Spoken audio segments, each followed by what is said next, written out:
Om Swastiastu. Assalamualaikum warahmatullahi wabarakatuh. Shalom dan salam sejahtera untuk kita semua. Perkenalkan, saya Iko Mahadudastama dari Dinas Pertanian Kota Denpasar akan menjelaskan mengenai nilai dasar ASN adaptif dari core value ASN berakhlak. Adaptif merupakan karakteristik alami yang dimiliki makhluk hidup untuk bertahan hidup dan menghadapi segala perubahan lingkungan atau ancaman yang timbul. Kemudian, mengapa kita harus adaptif?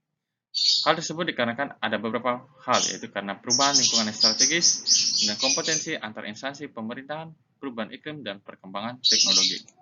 Permasalahan itu diantaranya disingkat dengan VUCA. Kemudian tantangan ini juga bisa diselesaikan dengan VUCA Prime. Kemudian salah satunya adalah volatility, itu adalah gejolak di mana akan terjadinya naik turun di dunia ini baik dari segala faktor. Dan bisa kita atasi dengan vision, yaitu adalah pandangan kita dalam melihat situasi permasalahan bagaimana pengaruhnya ke masa depan dan membuat kebijakan yang relevan hingga jangka panjang. Kemudian adaptif. Sebagai nilai dan budaya ASN merupakan kemampuan seorang ASN di mana dia bisa menerima perubahan, kemudian melaksanakannya secara berkelanjutan di organisasi, dan menciptakan organisasi yang mengarah learning organization di mana dia lebih bersifat mandiri, kolaboratif, dan menyelesaikan permasalahan berdasarkan studi dan mandiri. Kemudian penerapan perilaku adaptif ada tiga, yaitu pada organisasi adaptif, individu adaptif, dan pemerintah adaptif. Dimana organisasi adaptif itu merupakan organisasi yang mengikuti perubahan lingkungan strategisnya. Kemudian ada tiga elemen, yaitu landscape, learning, dan leadership.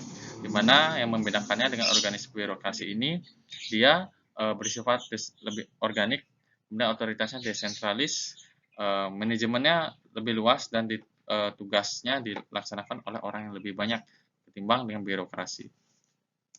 Kemudian ciri penerapan adaptif dalam lembaga itu adalah mengantisipasi dan beradaptasi dengan lingkungan, dan mendorong jiwa kewirausahaan, memanfaatkan peluang yang berubah, meningkatkan kepentingan dengan mitra, dan terkait dengan kinerja instansi.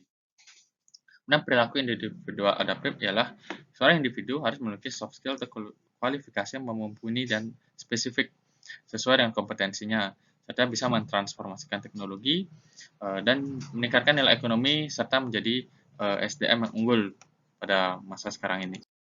Kemudian membangun pemerintahan adaptif itu dibangun dengan tiga tahapan, yaitu pengembangan SDM adaptif, kemudian pengembangan organisasi adaptif, dan institusional adaptif, di mana pemerintahan adaptif merupakan cara-cara yang dilakukan pemerintah untuk mengatur kelembagaannya berkembang sesuai dengan kebutuhan dan keinginan masyarakat pada lingkungan yang berubah. Kemudian kemampuan kognitif pemerintah yang dinamis itu terdiri dari tiga, yaitu think ahead. Dia berpikir bagaimana kebijakan itu bisa mempengaruhi masa depan negara. Kemudian dipikirkan lagi, think again, apakah masih relevan kebijakan saat ini untuk jangka ke depan. Dan think across, di mana berpikir lintas sektoral, batas-batas negara, dan domain tradisional, sehingga permasalahan kompleks itu bisa menemukan solusi yang tepat dan solutif sesuai sasaran. Baik, terima kasih. Sekian presentasi dari saya. Untuk kurang lebihnya saya mohon maaf. Saya tutup. Om Santi Santi Santi. Wassalamualaikum warahmatullahi wabarakatuh. Salam sehat selalu.